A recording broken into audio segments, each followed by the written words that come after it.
السلام علیکم ورحمۃ اللہ.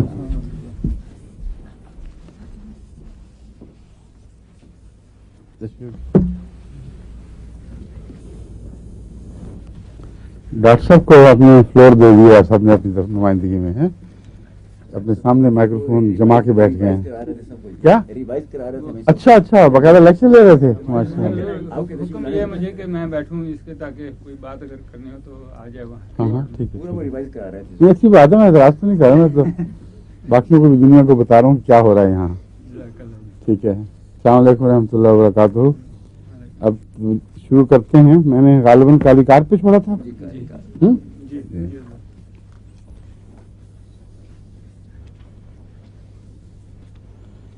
کالی کار کے متعلق میں یہ بتا رہا تھا کہ خواتین کے لیے یہ بہت اچھی دوا ہے اور ہمیشہ ان کے کام آنے والی چیز ہے.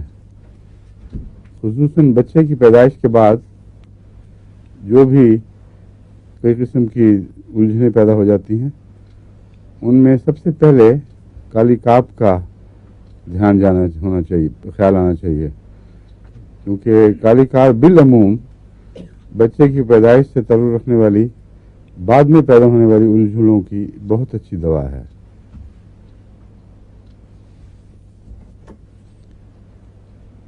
صرف بچے کی پیدائش ہی نہیں بلکہ کیوریٹنگ کے بعد بھی یہ اچھا اثر دکھاتی ہے. بعض دفعہ کیوریٹنگ کرائی جاتی ہے, مثلا حمل گرا دیا جائے یا بچے کے بعد اندر کچھ حصہ رہ جائے تو ڈاکٹر اس کی صفائی کرتے ہیں. اس صفائی کو کیوریٹنگ کہا جاتا ہے. اس صفائی کے باوجود بعض دفعہ خون بند نہیں ہوتا.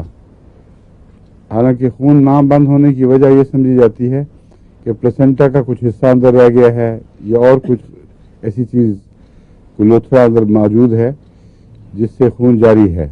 اس کی علامت ہے, اس کے رد عمل کے طور پر خون جاری رہتا ہے. تو اگر اس کو اچھی طرح نکال بھی دیا جائے, صفائی بھی کر دی جائے, پھر بھی خون باقی رہے, آتا رہے, اس کی دوا کالی کاپ ہے. اگر وہ اس سے نہ ٹھیک ہو پھر دوسری دوائیں سوچیں, پھر ڈھونڈیں کہ اس کا مزاج کیسا ہے اور کون سی دوائیں اس طرز عمل سے ملتی جلتی ہیں. ورنہ پہلے کالی کاپ دینا روٹین میں یہ فائدہ مند ثابت ہوتا ہے. فائبرائڈز اور ٹیومر بھی اچھی, اس کے لیے بھی اس دوا کا سوچنا چاہیے. فائبرائڈز اور ٹیومرز کے لیے میں نے جو بالعموم نسخہ استعمال کیا ہے اس میں کالی کاپ نہیں ہے, لیکن انڈیپینڈنٹلی کالی کاپ کا استعمال کا خیال اس وقت مجھے آتا ہے اگر یہ میرا عام جو نسخہ ہے جو خدا کے فضل سے اکثر معاملات میں بہت عمدہ کام دکھا رہا ہے, جب وہ ناکام ہو پھر کالی کاپ یا دوسری ایسی دواؤں کا سوچتا ہوں کہ ان میں سے کون سی تلاش کرنی چاہیے. لیکن کالی کاپ کی جو تفصیل ہمیں مختلف ہومیوپیتھی کتابوں میں ملتی ہے ان میں اس کا یہ اثر نمایاں طور پر بتایا جاتا ہے کہ اس کا رحم کے فائبرائڈز کے ساتھ تعلق ہے.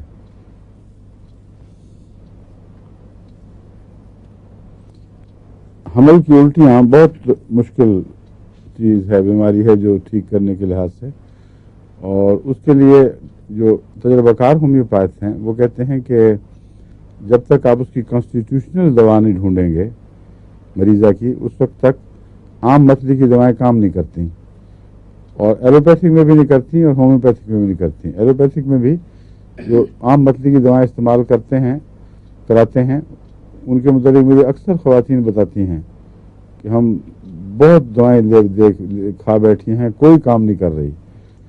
تو اس کے لیے جو تجربہ کار ہومیوپیتھ ہیں وہ یہ کہتے ہیں کہ کانسٹیٹیوشنل ریمیڈی کی تلاش کرو.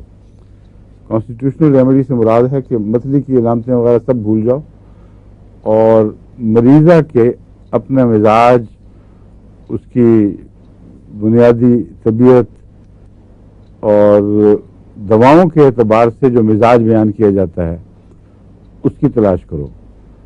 مثلا ایک مریضہ ہے وہ آرسنک کا مزاج رکھتی ہے, وہ بہت ہی میٹیکولس ہے اور بہت ہی اپنی عادات میں باقاعدہ ذرا سے ادھر سے ادھر بات ہو جائے تو اس کو گھبراہٹ ہوتی ہے اور بے چینی کی طبیعت ہے.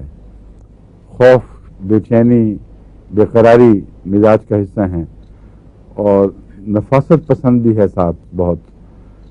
تو ایسے مریضہ کو اگر حمل کے دوران متلی ہو تو یہ کہا جاتا ہے کہ آرسنک اس صورت میں فائدہ دے گی. اسی طرح ایک مریضہ ہے جس کا نہانے کو دل نہیں چاہتا، پاؤں میں گرمی ہے، کچھ گندگی کا مزاج ہے. اگر نہ بھی ہو گندگی کا مزاج بعض دفعہ نہیں ہوتا، لیکن پسینے میں بو ہے، پاؤں میں ہاتھوں میں پسینہ زیادہ یا جلن بہت، سر کی چوٹی پہ جلن اور جلدی بیماریوں کا رجحان اور نہانے سے گھبراہٹ ہوتی ہے. اگر گندگی کی وجہ سے نہیں تو پانی سے ویسے گھبراہٹ ہوتی ہے، ایک دفعہ نہا لیں تو وہ ٹھیک ٹھاک ہو جاتے ہیں. ایسے مریض کا مزاج سلفر کا مزاج ہے اور اگر اس کا مزاج سلفر کا ہے مریضہ کا تو پھر سلفر کو فائدہ دینا چاہیے. درمیانی طاقت میں دیں گے آپ؟ میں تو اکثر 30 میں ہی استعمال کرتا ہوں یا پھر 200 میں. اس کے اندر ہی رہا ہوں، کبھی اونچا دے کے دیکھا نہیں، کیونکہ میں سمجھتا ہوں کہ بچے کے دوران اونچی دوائی دینا مناسب نہیں ہے، کیونکہ بعض دفعہ اس کے دیر پا اثرات ایسے پیدا ہو سکتے ہیں جو بچے کو نقصان پہنچائیں یا اس کے جو قدرتی عمل ہے اس میں دخل انداز ہو جائیں. اس لیے اصول یہی رہنا چاہیے ہے کہ بچے کے وضع حمل کے دوران کم سے کم دوا دی جائے جو ضروری ہو اور جس پر ہومیوپیتھ کو یہ یقین ہو کہ میرے تجربے میں آ چکی ہے، میں اس کے مزاج سے خوب شناسا ہوں اور لوگوں کو پہلے دے چکا ہوں اور اس کے فوائد اور امکانی مضرات سے واقف ہوں. اس اطمینان اور یقین کے بعد بے شک دیں، کوئی نقصان نہیں ہوتا بچے کو، لیکن اونچی پوٹینسی میں تجربے کرنا میرے نزدیک خطرناک ہے اور اس سے جہاں تک ممکن ہو اعتراض لازم ہے. حمل کے دوران الٹیوں کی دواؤں میں کالی کاپ بھی لکھی ہوئی ہے، اس لیے وہ ٹینڈنسی والی بات دیکھیں گے. ایسی عورتیں جن کو فائبرائڈس کی ٹینڈنسی ہوں، جن کا کالی کاپ کا ویسے مزاج ہو، بیک ایک کا رجحان ہو اور اسپاٹس پر گرم درد اور گرمی کا احساس. کالی کاپ میں جو چھوٹے چھوٹے اسپاٹس پیدا ہو جاتے ہیں، چھوٹے دائرے جن میں درد جمع ہو جاتی ہے، اور اس کے علاوہ گرمی کی لہریں اس کا ایک حصہ ہیں جو خاص طور پر انتڑیوں کی بیماری میں نمایاں ہوتی ہیں. لیکن جو درد کے اسپاٹس ہیں وہ اکثر بائیں طرف ظاہر ہوتے ہیں. اس لیے لیکسس کے آرنیکا لیکسس کا جو میں نسخہ دیا کرتا ہوں، اس کے بعد اگر اس سے پورا فائدہ نہ ہو تو کالی کار شروع کراتا ہوں روٹین میں، کیونکہ آرنیکا لیکسس اکثر ان مریضوں میں دیتا ہوں جن کو بائیں طرف کا رومیٹزم ہے یا بائیں طرف کی دردیں وغیرہ ہیں.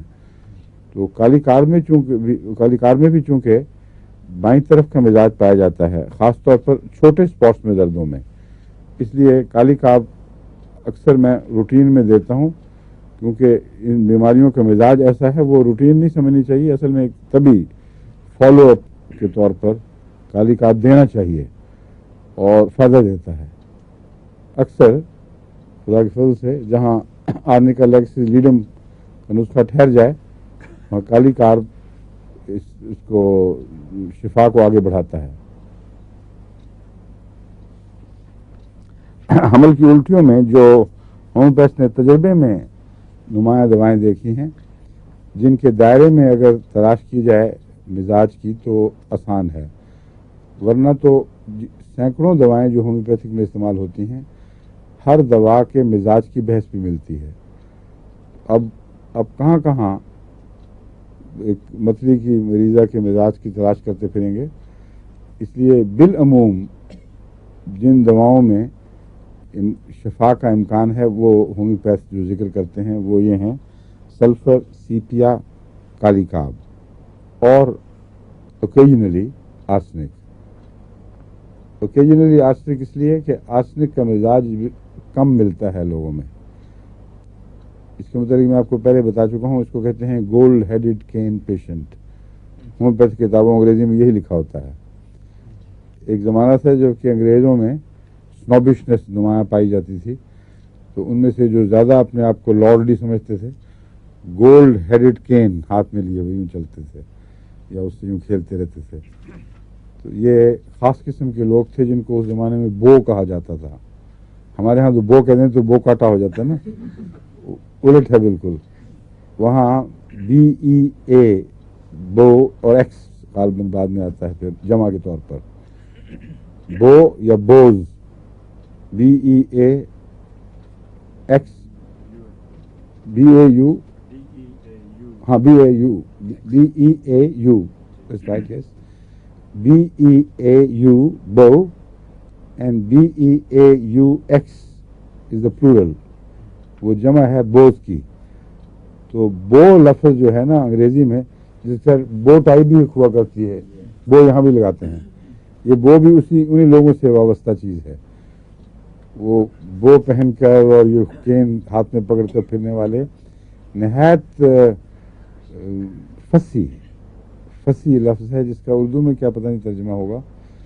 چھوٹی چھوٹی باتوں پر ان کا مزاج انگیخت ہو جاتا, بگڑ جاتا ہے, اور باریک سی چیز ادھر سے ادھر ہو تو اس پہ ان کو تکلیف ہوتی ہے.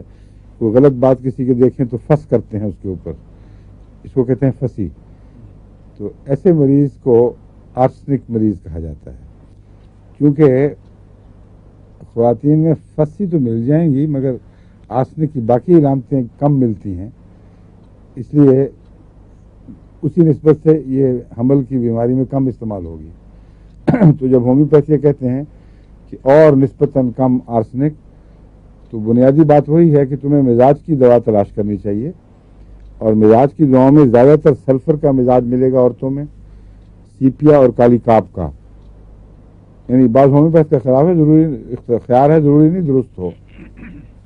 یہ بھی ممکن ہے بعض ملکوں میں, بعض معاشروں میں آرسنک کا مزاج عورتوں میں زیادہ ملتا ہو, کہیں سلفر کا ملتا ہو. یہ حالات کے ساتھ, اقتصادی حالات کے ساتھ بھی مزاج کا تعلق ہوتا ہے. غریب گھروں میں گندگی بیچارے میں پیدا ہونے والے بچے, ان بیچاروں نے کہاں آرسنک کا مزاج دکھانا ہے. تو مزاج سے مراد کوئی فطری پیدا ہوا والا مزاج ضروری نہیں, بلکہ حالات معاشرے سے جو مزاج پیدا ہو جاتے ہیں ان میں تلاش کیا کریں. تو آرسنک جو کبھی کبھی والی بات ہے, اس سے مراد, اس کا یہ مطلب نہیں کہ آپ نے ہمیشہ اس کو بعد میں دیکھنا ہے. مزاج پر عموماً نظر رکھیں. موٹی موٹی جو چند دوائیں ہیں وہ اگر نظر آ جائیں تو ٹھیک ہے, لیکن اگر مزاج کی کوئی دوا کام نہ کرے تو اور روٹین کے طور پر آپ کو کوئی دوا چاہیے تو وہ سمفوری کارپس ہے, SYMPHORI, سمفوری کارپس, CARPUS. اس کا پروننسیشن مجھے اب یاد نہیں ہے, سمفری ہے یا سمفوری ہے, بہرحال میں تو اس کو سمفوری کارپس پڑھتا ہوں.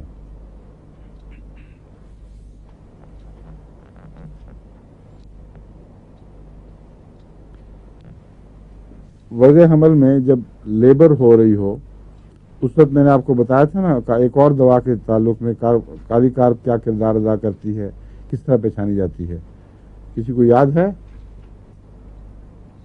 وضع حمل کی الجھنوں میں جبکہ بچے کی پیدائش کے رستے میں روک پیدا ہو رہی ہو, دردیں جس انداز پہ اٹھنی چاہیے اس انداز پہ نہ اٹھ رہی ہوں, کچھ ان میں ٹیڑھا پن, کوئی الگ سی بات پیدا ہو جائے, اس صورت میں چند بہت ہی اہم دوائیں ہیں جو ہر ہومیوپیتھ کو ازبر ہونی چاہیے, کیونکہ وہ وقت پھر کتابوں کی پڑتال کا نہیں رہتا. بعض دفعہ بڑا سخت قسم کا کرائسس پیدا ہو جاتا ہے اس صورت میں, اور بہت سی عورتیں وضع حمل کے دوران مر جاتی ہیں.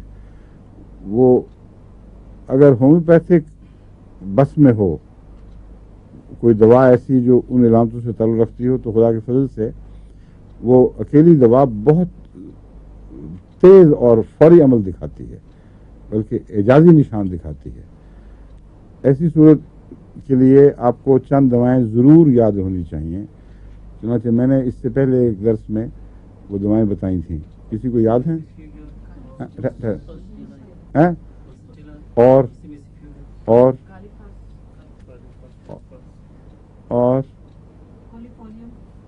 کولیفولیم، یہ کس نے نام بدلا ہے؟ آپ نے تبدیل فرما دیا نام. کولوفائلم، CAULOPHYLUM یا ڈبل ایل ہیں، یہ مجھے اب یاد نہیں رہا، لیکن دیکھ لو دو. خالی سنگل ہے نا. کولوفائلم. میں نے جو آپ کو دعائیں بتائی تھیں، ایک جرسیمیم تھی، ایک کولوفائلم تھی، ٹھیک ہے، اور کیا تھا؟ کالیفاس نہیں. جو میں نے چند دعائیں اس موقع کے لیے خصوصاً بتائی تھیں ان میں کالی کارپ تھی. کولوفائلم، جلسیمیم، کالی کارپ اور پسٹیلا. That's right. پولس نہیں ہے یہ. پولس تو پولیس کو کہتے ہیں ہمارے ملک میں. کیا پولس؟ اچھا، میں تو اس کو پلس ہی پڑھتا ہوں. ممکن ہے یہاں انگریز ہومیوپیتھ پولس پڑھتے ہیں اس کو. اچھا اچھا اچھا، مجھے تو برا لگتا ہے پولس. میں تو پلس ہی پڑھتا رہوں گا. اچھا، پلسٹیلا میں کہتا ہوں. آپ کی مرضی، جو مرضی پڑھیں. یہ 4 دوائیں بہت اہمیت رکھتی ہیں. کوئی ان کے درمیان فرق کر کے دکھا سکتا ہے مجھے؟ مبشر گلزار صاحب، آپ بتائیں. نہیں، بچے کی پیدائش میں زیادہ دیر ہو جائے کوئی نہیں، بالکل غلط. آپ نے بتایا تھا کہ وہ مختلف. کولوفائلم کی علامت یہ ہے کہ رحم کا جو منہ ہے وہ سکڑ جاتا ہے اور اس کے نتیجے میں بعض خاص قسم کی دردیں اس میں اٹھتی ہیں. اس کی دردیں کمر سے نیچے آ کے رحم کی طرف رخ کرتی ہیں اور ٹانگوں کے اندر کی طرف پھیل جاتی ہیں، دونوں طرف اندر کی طرف. یہ کولوفائلم کی علامت ہے. اور درد بڑی شدت سے اٹھتی ہے اور اس کا کوئی مداوع نہیں. درد کے ساتھ جب منہ کھلنا شروع ہو تو عورت کو اس کے ساتھ ساتھ کچھ تسکین بھی مل رہی ہوتی ہے، اور جب منہ کھل جاتا ہے ایک درد ختم ہو جاتی ہے تو پہلے سے بہتر حالت میں ہوتی ہے وہ. لیکن بعض دردیں صرف دردیں ہیں، لیکن اس کے بعد کوئی ریلیف نہیں ہے. ہر اگلی درد زیادہ شدت پیدا کر رہی ہے، اور اس کے بعد جو خود بخود منہ کھلنے کے لیے، اصل میں دردیں پیدا ہوتی ہیں منہ کھلنے کی کوشش کے ساتھ. اگر منہ کھلنے کی کوشش ہوئی نہ، بلکہ وقت آیا ہو منہ کھلنے کا اور منہ نہ کھل رہا ہو، تو وہ دردیں ہیں جو منہ کھلنے میں مددگار کے طور پر گویا پیدا ہو رہی ہیں. یعنی ضرورت ہے دردوں کی لیکن منہ نہیں کھل رہا، وہ سمٹ گیا ہے، اسپیزم پیدا ہو گیا ہے. ایسی صورت میں کولوفائلم دوا ہے. اور اس کے جو علامتیں بتائی گئی ہیں وہ یہ ہیں کہ وہ آ کے رانوں کے اندر سے درد نیچے اتر جاتی ہے. کالی کاب کی درد سیفوجا بھی بتائی تھی میں نے آپ کو. ایک اور کالی کاب کی درد نیچے جا کے رانوں کے دائیں بائیں جاتی ہے جی، اور کمر میں ایک نقطے میں نمایاں طور پر یہ اکٹھی ہوتی ہے اور پھر پھیل جاتی ہے دائیں بائیں یا کھڑی ہو جاتی ہے وہاں آ کر. ایسی مریضہ کو کالی کار مفید ہوگی. سمیسیفیوجا میں دردیں دائیں بائیں کے مسلز میں تشنج پیدا کرتی ہیں، اور درد جو ہے بجائے اس کے کہ یوٹرس میں نیچے کی طرف جا کر اس کا منہ کھولے، وہ یا دائیں طرف نکل جائیں گی، کچھ بائیں طرف نکل جائیں گی، اور وہاں مریض چاہے گا کہ اس کو دبائیں اور اس کو اچھی طرح رب کریں تاکہ اس کا تشنج دور ہو. اس تشنج کی دوا اور وضع حمل کو آسان کرنے کے لیے ضروری چیز کیا ہے؟ سمیسیفیوجا. ٹھیک ہے. اور جرسیمیم میں علامت یہ ہے کہ دردیں اترتی ہیں نیچے اور پھر ٹکر لگا کے واپس آ جاتی ہیں. Returning pens which keep on attempting and then returning to the same spot where they started. This is particularly Gelsemium. ایک کیس میں نے آپ کو شاید بتایا بھی تھا, مجھے فون آیا باہر سے ایک شہر سے. اس وقت خطرناک حالت ہے ایک لڑکی کی جس کو اس طرح دردیں اٹھ رہی ہیں اور کوئی علاج نہیں, اور ڈاکٹر کہتے ہیں کہ اب فوری طور پر آپریشن کرنا پڑے گا, اس کے سوا چارہ کوئی نہیں.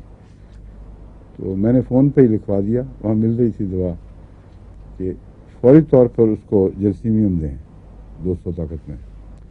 اور کہتے ہیں ایسی حالت ہے, ڈاکٹر کہتے ہیں کہ مر سکتی ہے اس میں, کیونکہ پریشر بہت ہے اور رحم قریب ہے کہ پھٹ جائے. تو اس کو میں نے کہا جرسیمیم دلوائیں. جرسیمیم کی 1-2 خوراکوں کے اندر ہی خدا کے فضل سے بالکل نارمل بچہ پیدا ہو گیا. بچہ بھی زندہ ہے اب ٹھیک ٹھاک. اس کے بعد پھر دوبارہ ماں کو وہ تکلیف نہیں ہوئی. تو جو ہومیوپیتھک صحیح دوائیں کام کرتی ہیں وہ مستقلاً فائدہ چھوڑ جاتی ہیں. بعض دفعہ ایک مزاج کی خرابی اگر بعض جگہ خطرے پیدا کر رہی ہے, ایک دفعہ اس کو نارمل طریقے پہ حل کر دیں تو پیچھا چھوڑ دے گی. لیکن مثلاً اگر ٹینڈنسی ہے بے وجہ نزلہ کی, زکام کی, اس کی اگر ہومیوپیتھک اصلاح کریں گے آپ تو یہ رجحان کم ہوتے ہوتے بعض دفعہ بالکل قریباً ختم ہو جاتا ہے. اگر ایلوپیتھک ذریعے سے بار بار اینٹی سیپٹک دوائیں دیں گے تو اگر مہینے میں 4 حملے ہوتے ہیں تو مہینے میں 8 شروع ہو جائیں گے, اور بعض دفعہ پھر کنٹینیوس ایک کے بعد دوسرا حملہ ہوتا ہی رہتا ہے, ہر وقت اس کو ٹیکے لگانے پڑتے ہیں. تو یہ بڑی مصیبت ہے. اس لیے ہومیوپیتھک کے فوائد میں ایک یہ بھی ہے کہ ایک دفعہ جہاں شفا دیتی ہے, چونکہ جسم کے رد عمل سے شفا دیتی ہے, اس لیے آئندہ وہ رد عمل کمزور پڑنے کی وجہ زیادہ طاقتور ہو چکا ہوتا ہے. اس لیے اس کا طبی نتیجہ یہ نکلے گا کہ امراض کے حملوں کے درمیان فاصلے بڑھ جائیں گے اور ہر حملہ پہلے سے کمزور ہو جائے گا, یہاں تک کہ اللہ تعالیٰ کے فضل سے تقریباً ہی کہنا چاہیے, کیونکہ انسانی جسم تو پھر بھی کبھی کبھی اپنی بے احتیاطیوں کے نتیجے میں بیماریاں کھینچ لاتا ہے خود اپنے لیے. اس لیے 100% دعویٰ نہیں کر سکتے, مگر اگر نارمل حالات جاری رہیں تو پھر مستقلاً بھی یہ چیزیں چھوڑ دیتی ہیں. ٹھیک ہے. اب عورت کے لیے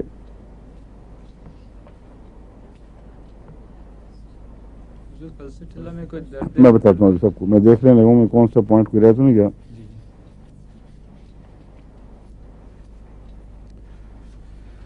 میں چیک کر رہا ہوں وہ جو میں نے آپ کو کہا تھا وہ سارا درست ہے, کہیں غلطی تو نہیں ہو گئی, اس لیے میں آپ وقت لے رہا ہوں. سمجھ گئے؟ میں نے آپ کو جرسیمیم کے متعلق جو بات بتائی تھی بالکل ٹھیک ہے, 100% یہی ہوتا ہے. آپ کو جو میں نے ایکٹیا ریسی موسا یا سمیسی فیوجا کے متعلق بتایا تھا وہ بھی نوٹ سے ثابت ہے, بالکل اسی طرح ہوتا ہے. سائڈوں پر مسلز میں تشنج پیدا ہو جاتا ہے, وہاں جا کے دردیں اٹک جاتی ہیں. اور کمزور دردوں کے متعلق بتایا تھا کہ پلسٹیلا ہے, نارمل ہے, حرکت میں کوئی خرابی نہیں, جیسا ہونی چاہیے روٹین میں درد اسی طرح اٹھتی ہے, اسی طرح اس یوٹرس کے منہ تک پہنچتی ہے, لیکن کمزور ہے, جان نہیں ہے دردوں میں. بعض کئی دن ایسی عورتیں بیچاری پڑی رہتی ہیں جو جس طرح چاہتی ہیں درد ایک دفعہ اٹھے اور فارغ ہوں, وہ ہوتی نہیں. اس کی دوا پلسٹیلا ہے. اور پلسٹیلا عموماً حمل میں آخری دنوں میں دی جائے روٹین کے طور پر بھی تو فائدہ مند ہے.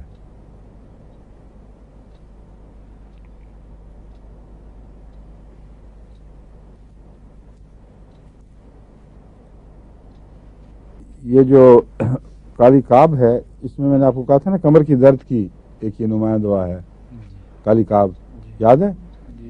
کیا بتائی تھی اور بات اپنے ایک تجربے کے حوالے سے بھی ایک بات بتائی تھی ایک دفعہ. کالی کاب کا مزاج ٹھنڈا ہے اور ٹھنڈ سے تکلیف ہوتی ہے اس کو, اور کمر درد جو بعض دفعہ اچانک کسی وجہ سے سردی لگ جانے سے بھی کمر درد پیدا ہو جاتی ہے مسکولر, اس کو اگر یہ پکا پتہ ہو کہ سردی سے تکلیف بڑھتی ہے اور گرمی اور ٹکور سے آرام ملتا ہے اور نچلے حصے میں کمر کے وہ درد ہے پیچھے. تو ایسی صورت میں کالی کارب اچھی دوا ہے اور بعض دفعہ فوری اثر دکھاتی ہے.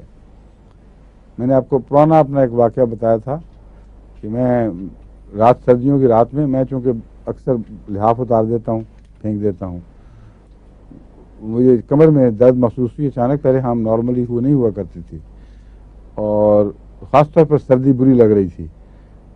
تو میں نے اٹھ کر ایک کالی کارب کی دوا کی خوراک کھا لی اور صبح آنکھ کھولی بالکل غائب, پتہ بھی نہیں تھا اس کا کچھ.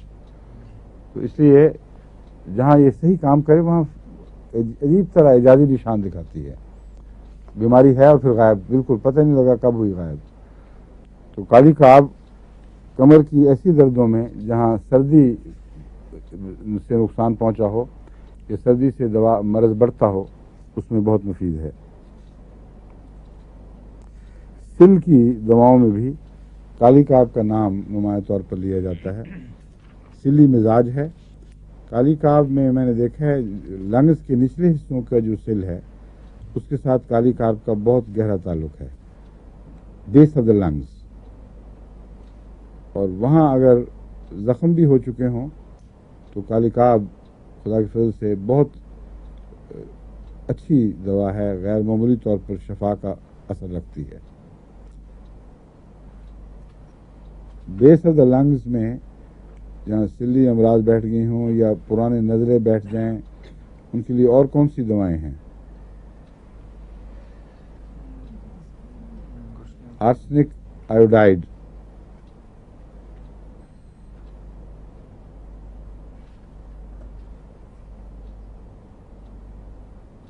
اور بہت سی دوائیں ہیں جو ان کو وقتاً فوقتاً حالات کے مطابق خیال آ سکتا ہے. سلیشیا بھی اس میں کام کرے گی. لیکن کالی کارب کو میں نے دیکھا ہے اپنے تجربے میں بہت مفید ہے اور اس کو بھولنا نہیں چاہیے اس موقع پر.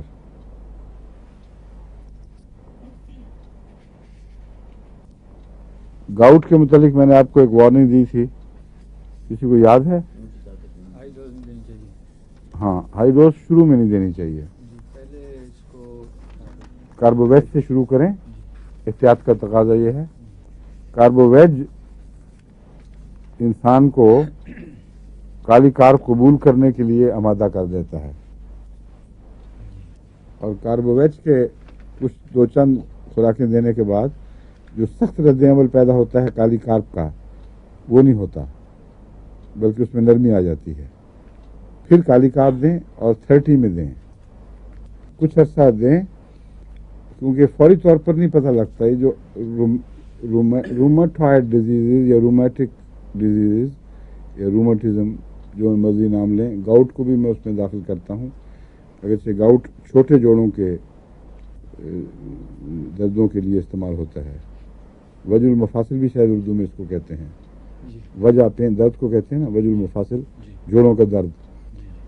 ان میں کالی کارب بہت اچھی دوا ہے, لیکن اگر تاخیر ہو جائے اور یہ مرض ٹھیک نہ ہو تو کالی کارب کے مریض کی انگلیوں کے جوڑ بگڑ جاتے ہیں, وہ گٹھلیاں پڑ جاتی ہیں ان کے اندر, بعض ہاتھ ہی یوں ٹیڑھے سے ہو جاتے ہیں.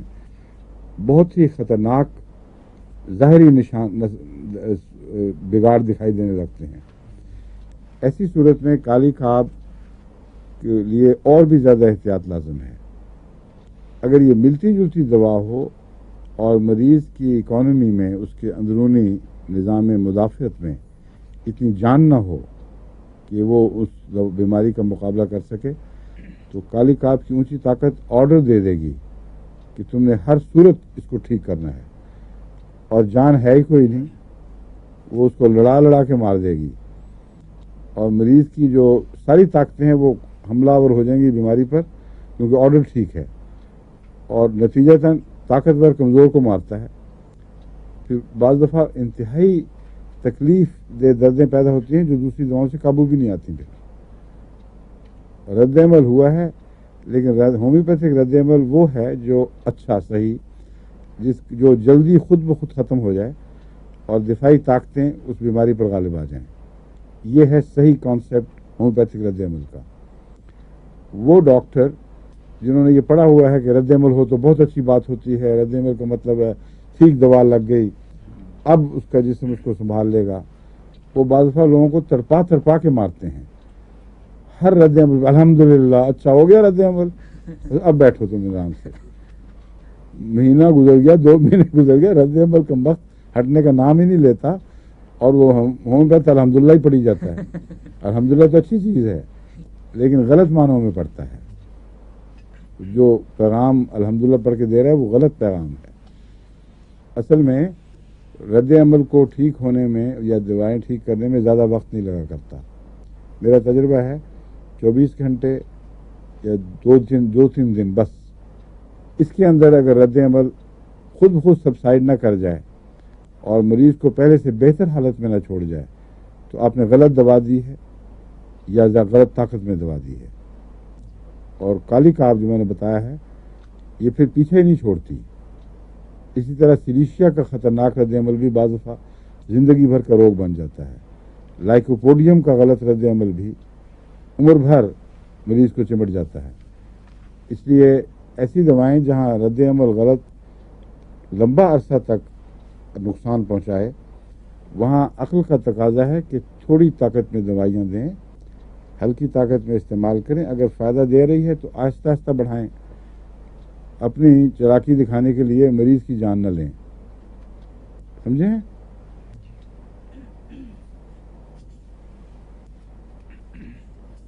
مزاج کیا تھا؟ میں نے قاضی کاب کا مزاج بتایا تھا آپ کو. ہاں چڑچڑاپن, ہاں, بد مزاج مریض, چڑچڑاپن ہے اور غصہ چڑھ جاتا ہے ایک دم. پھر زیادہ کیموملا کا مزاج اور کیموملا کے مزاج اس پہلو سے ملتا ہے, لیکن کیموملا کے مزاج صحت میں بھی ایسا ہے. کالی کاب کا میرا تجربہ ہے صحت کا مزاج یہ نہیں ہے, بیماریوں کا مزاج ہے. اس لیے آپ کو کنفیوژن ہو جائے گا اگر آپ نے چڑچڑے مزاج کی درستی کے لیے کالی کار استعمال کی تو نہیں فائدہ دے گی, لیکن کیموملا دے گی. لیکن اگر بیماریوں میں غصہ اور ناقابل برداشت کیفیت پیدا ہو, تھوڑا سا اختلاف بھی غصہ اور چڑھا دے, ایسی صورت میں کالی کار مفید ہے.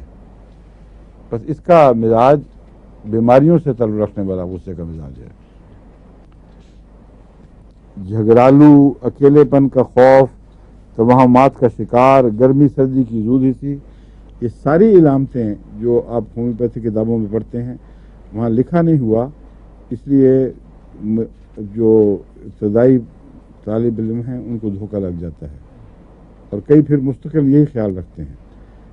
یہ میں قطعی طور پر اپنے تجربے سے آپ کو بتا رہا ہوں کہ یہ اس کا مزاج صحت کا مزاج نہیں ہے. جب کالی کاب کی مریضہ صحت میں حالت میں ہے تو بالکل یہ حالت نہیں ہے اس کی, لیکن وہ جب بیمار ہو تو پھر اس پر یہ کیفیت ہو جاتی ہے اس کی. اور کیا باتیں بتائی تھیں؟ ایک چھوٹی سی دوبارہ نظر ثانی کر لیں, دیر ہو گئی. نزلہ اگر بہ جائے تو عام طور پہ آرام آتا ہے, سر درد میں اس میں زیادہ ہو جاتا ہے. ٹھیک ہے, اس میں سر درد بڑھ جاتی ہے. اس کے دردوں کی نوعیت کیا ہے؟ یا ٹھہری ہوئی ہوتی ہیں یا سٹیچنگ پائی جاتی ہے, جیسے چٹکی بھری ہے, اور بعض دفعہ کاٹنے والی تیز درد کا کوندہ بھی اٹھتا ہے. اس میں یہ ساری کالی کاب میں پائی جاتی ہیں. ہاں, وہ تو بہت ساری دواؤں میں ہے, میں اس کی خصوصیات پوچھ رہا ہوں, یعنی دردوں کی نوعیت. جی ہاں, منہ کا حال بگڑا ہوا ہوتا ہے بیچارے کا. منہ کی زیادہ بگڑی ہوئی حالت میں کالی کار بھی ایک ایسی دوا ہے جس کا خیال کرنا چاہیے. پیوریا کے مارے ہوئے منہ, گمز گل گئے ہوں, دانتوں کو چھوڑ رہے ہوں, بلیڈنگ ہوتی رہتی ہو, بدبو ہو, یہ ساری چیزیں کالی کاب سے تعلق رکھتی ہیں. اعصاب کی یہ بہت ہی گہری دوا ہے, کالی فاس کی طرح. جہاں پوٹیشیم آئے گا وہاں اعصاب کی بیماریاں کا ضرور پائی جائیں گی, کیونکہ پوٹیشیم کا اعصاب سے بہت گہرا تعلق ہے. میں نے آپ کو ایک اور بات بتائی تھی, کارب ہونے کی وجہ سے اس کا ہڈیوں سے بھی گہرا تعلق ہے, کیونکہ کاربن ہڈیوں پر بھی اثر دکھاتی ہے, اور لنگز پر بہت نمایاں اثر دکھاتی ہے. اور کاربن میں ایک قسم کی خشکی پائی جاتی ہے کاربن کی مرضوں میں.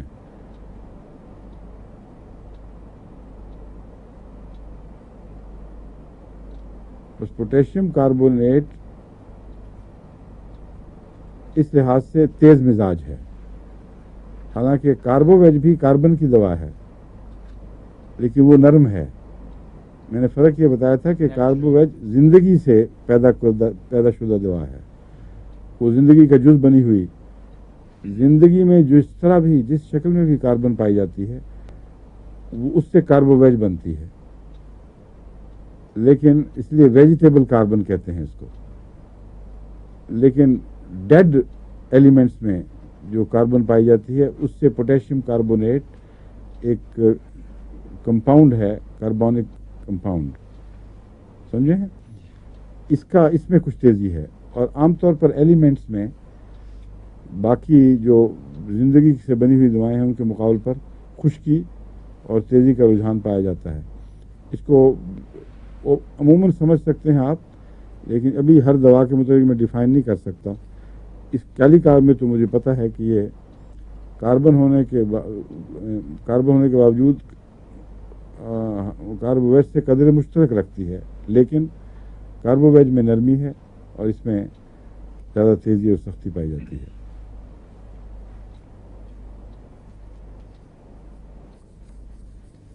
اب آرنیکا, اب تک میں نے غالباً آرنیکا نہیں پڑھایا آپ کو, حالانکہ بہت بنیادی اہم دوا اور کئی دواؤں میں ذکر کر چکا ہوں میں اس کا. آرنیکا کسی کو پتہ کیا چیز ہے؟ کوئی بتا سکتا ہے؟ پلانٹ ہے, مگر کیا ہے, کیسا پلانٹ؟ اس کے ساتھ مونٹینا بھی لکھا ہوتا ہے کہیں, آرنیکا مونٹینا. کیوں؟ پہاڑوں پہ تو بہت ساری چیزیں اگتی ہیں. یہ ہے کون سی, کوئی شناخت کر سکتے ہیں آپ اس کی؟ پہاڑی تمباکو. وہ جو آپ تمباکو سے اگے ہوئے دیکھتے ہیں نا بعض دفعہ پہاڑوں میں سیر کرتے ہوئے, وہ بالکل صاف دکھائی دیتا ہے تمباکو کی شکل کا, بتا یہ آرنیکا ہے. اور پہاڑی تمباکو جو بنی نوع انسان کے فوائد کے لیے بہت کثرت سے ہومیوپیتھک میں استعمال ہوا ہے, اور بعض صورتوں میں تو انڈسپینسیبل دوا ہے, غیر معمولی فائدہ پہنچاتی ہے. سب سے اہم اس کا کردار خون پر ظاہر ہوتا ہے. خون کو کلاٹ کرنے کی بڑی گہری دوا ہے. خون میں کلاٹ ہونے کی ٹینڈنسی پیدا کرنے کی بڑی دوا ہے. اس لیے ہارٹ اٹیکس میں آرنیکا ایک لازمی دوا بن جاتی ہے.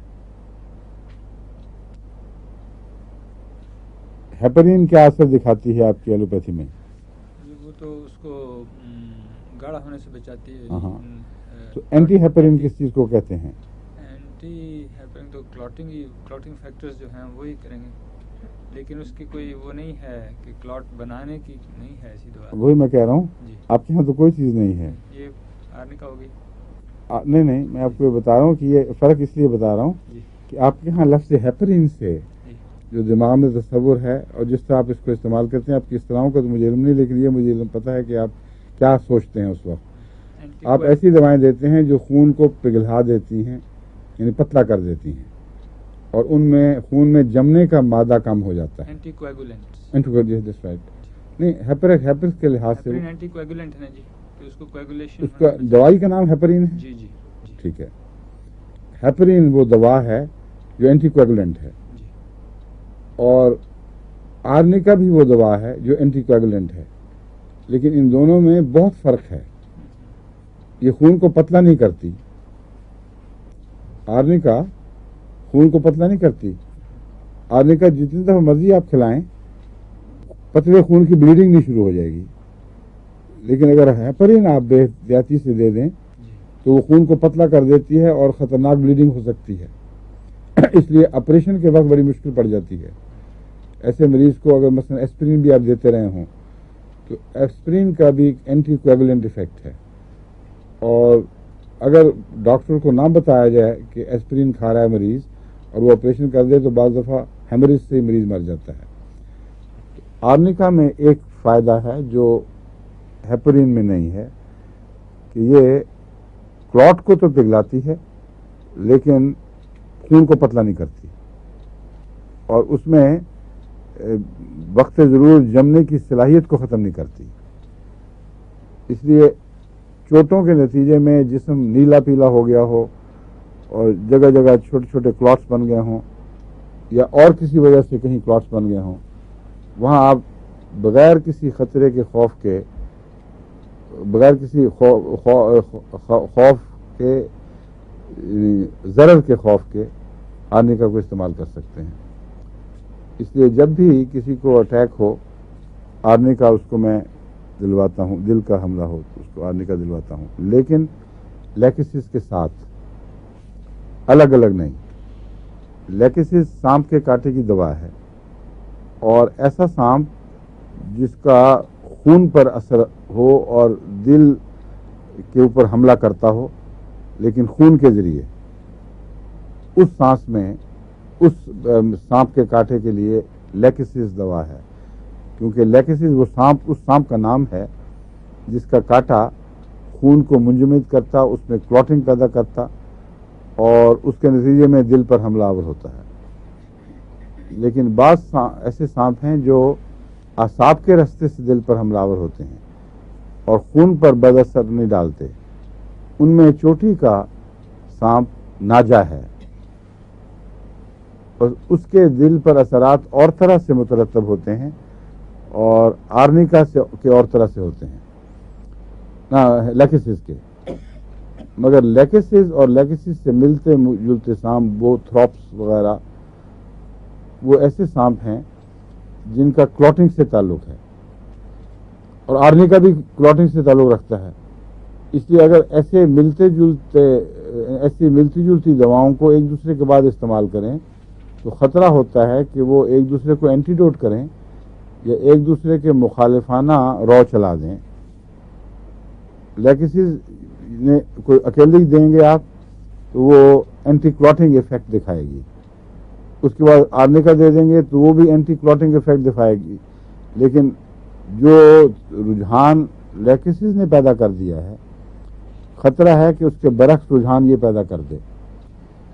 یہ جو خطرہ ہے یہ کوئی فرضی خیالی نہیں بلکہ میں اپنے تجربے سے اس کو دیکھ چکا ہوں کہ کئی دفعہ اگر ہومیوپیتھ ایک ملتی جلتی دواؤں کو یک کے بعد دے دیں، ہر کیس میں نہیں، بعض میں یہ نہیں ہوتا، لیکن بعض دوائیں ایسی ہیں جو اسی رو کو اپوزٹ شروع کر دیتی ہیں پیدا کرنے.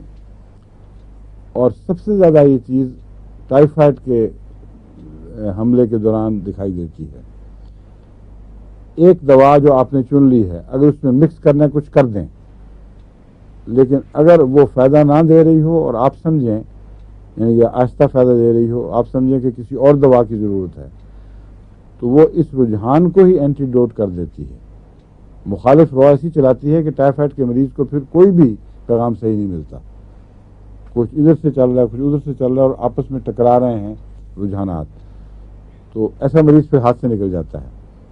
ٹائیفائڈ میں ہمیشہ میں نے یہ احتیاط کی ہے کہ ایک دوا ایک دفعہ غور سے چن لی، اسی کو دیتا رہا ہوں، اور اگر نہیں تو پھر وہ چھوڑ کر کچھ عرصہ انتظار کے بعد یا اس کا اینٹیڈوٹ کر کے پھر دوسری دوا دی ہے. یا پھر اگر ایلوپیتھک علاج پہلے نہیں کروایا ہوا تو ایلوپیتھک کے حوالے کر دیتا ہوں کہ ان سے جو وقتی علاج ان کے قبضے میں ہے وہ کروا دیکھو. ہومیوپیتھک میں مزید میں کچھ نہیں کر سکتا کیونکہ جن کیسز میں شروع میں نے یہ کیا نقصان اٹھایا ہے وہ مریض پھر کسی رد عمل کے لائق نہیں رہتا. یہ مثال بتا کر میں آپ کو کہہ رہا ہوں کہ اسی خطرے کے پیش نظر میں نے ہمیشہ آرنیکا اور لیکسس کو یا الگ الگ استعمال کیا ہے تو اکیلا وہی استعمال کیا ہے، اور اگر اگر دونوں کو استعمال کرنا ضروری سمجھا احتیاطاً تو پھر ملا کر کرتا ہوں. اور آج تک میرے علم میں ملا کر استعمال کرنے کا کبھی کوئی نقصان سامنے نہیں آیا، اس لیے اس کو میں نے روٹین بنا دیا ہے. آرنیکا لیکسس 200 ہارٹ اٹیکس میں جہاں کلاٹنگ کے نتیجے میں ہارٹ اٹیک پیدا ہوا ہو،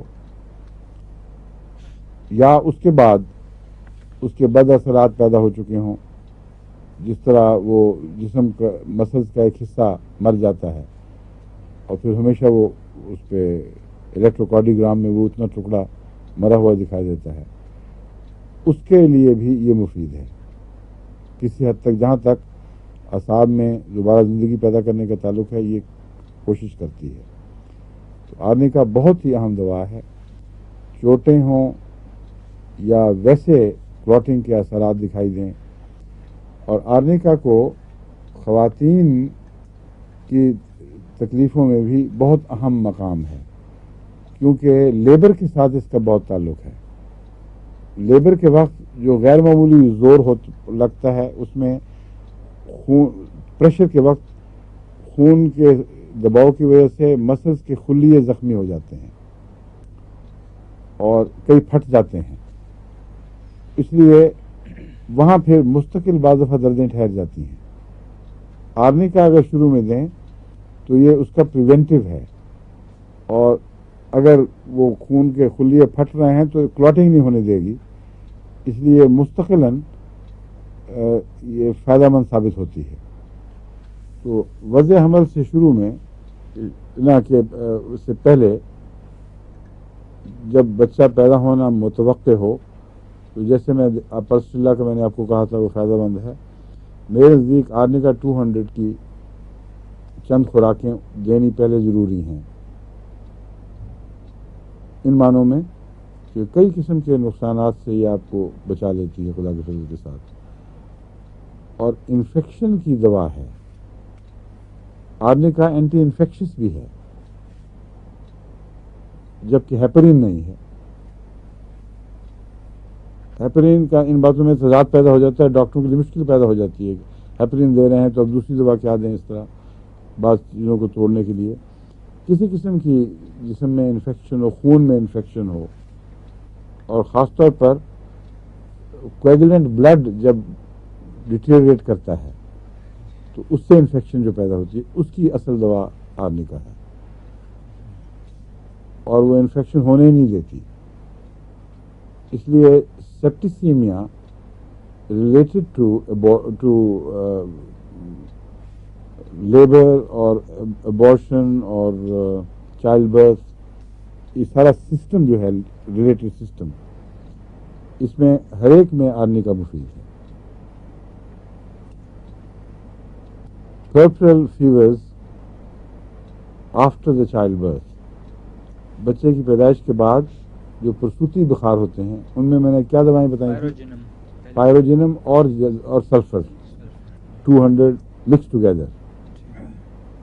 لیکن آرنیکا اگر آپ پہلے دیں گے تو اس کی ضرورت غالباً نہیں پڑے گی، سمجھ گئے؟ اور اگر اس کے ساتھ مکس کر دیں تو نقصان بھی نہیں ہے.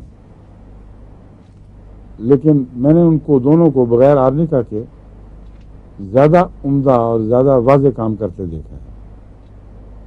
جتنی دوائیں آپ مکس کرنا شروع کریں اتنا ہی وہ مرض سے واضح طور پر نپٹنے کی صلاحیت میں کچھ کمی آتی ہے، اور ملتی جلتی دوائیں مل کر اپنا ایفیکٹ بڑھاتی نہیں ہیں، بلکہ آپ کے فیلئر کو صرف کور کرتی ہیں.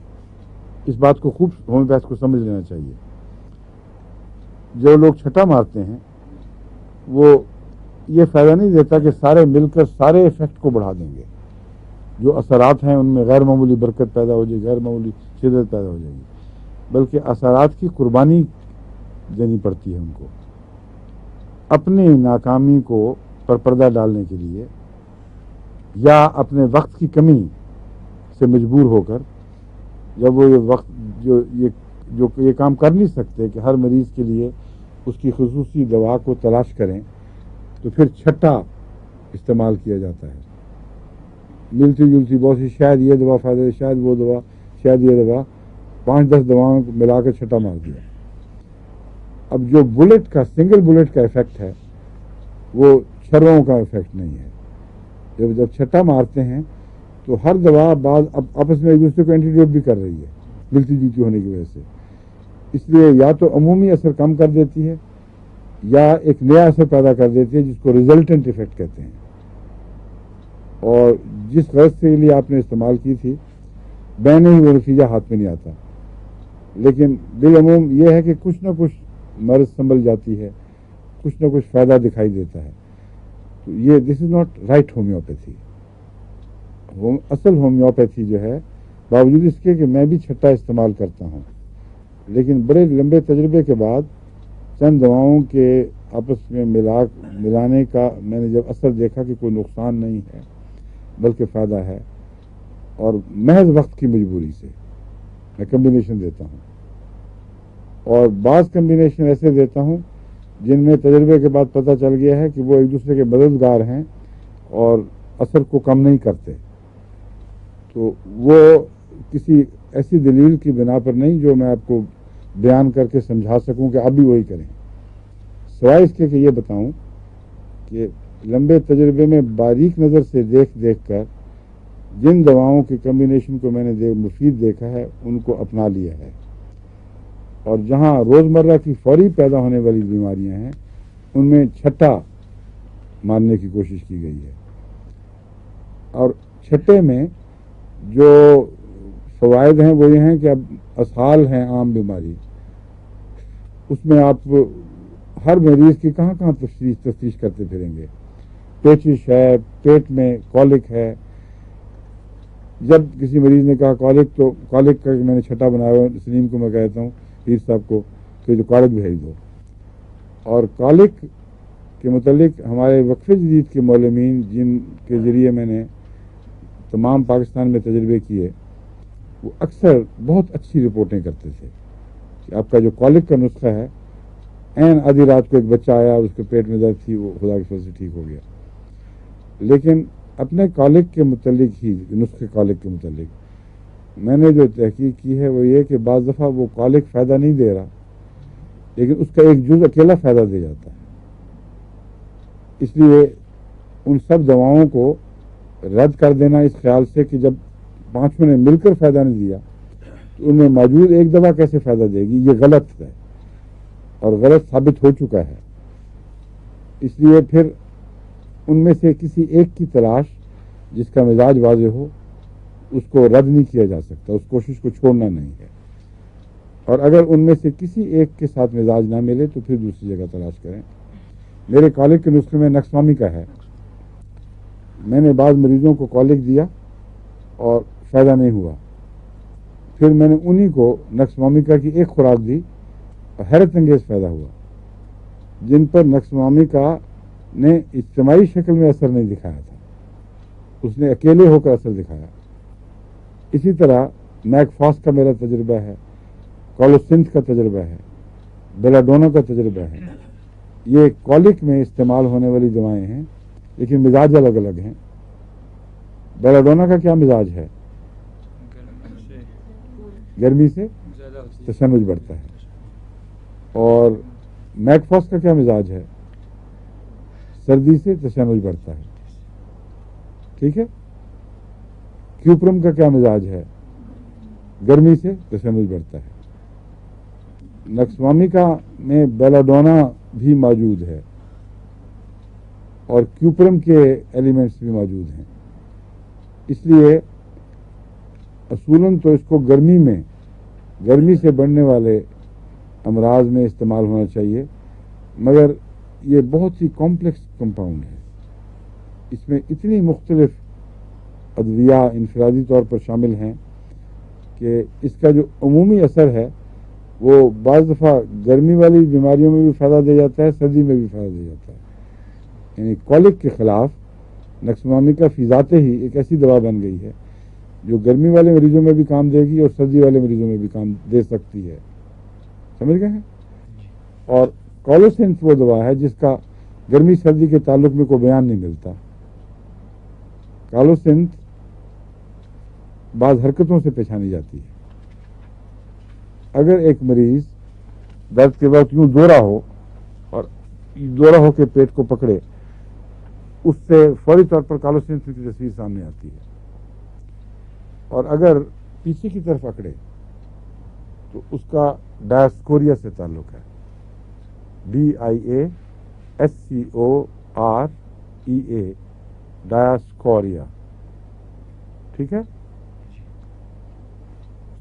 بس جو چھٹا میں نے بنایا اس میں ڈایاسکوریا بھی داخل کی, کالوسنس بھی کی, میکفاس بھی کی. پہلے شروع میں میکفاس نہیں تھی, کالوسنس تھی, نکسوامیکا تھی, اور میکفاس بعد میں داخل کر دی تھی.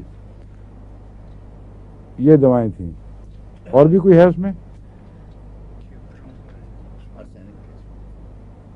نہیں نہیں, آج تک نہیں ہے. 5 ہے نا. 5 کون سی؟ میں نے تو 4 گنی گی شاید. کالوسنس, کاربوویج ہے. کاربوویج ہے کیوں جی؟ نہیں جی. ڈروسلا, ڈایاسکورچی. دیکھا, ان کو یاد رہا ہے. ماشاء اللہ, تم تو اچھی ہومیوپیتھ بن رہی ہو. ہیں کیا نام ہے؟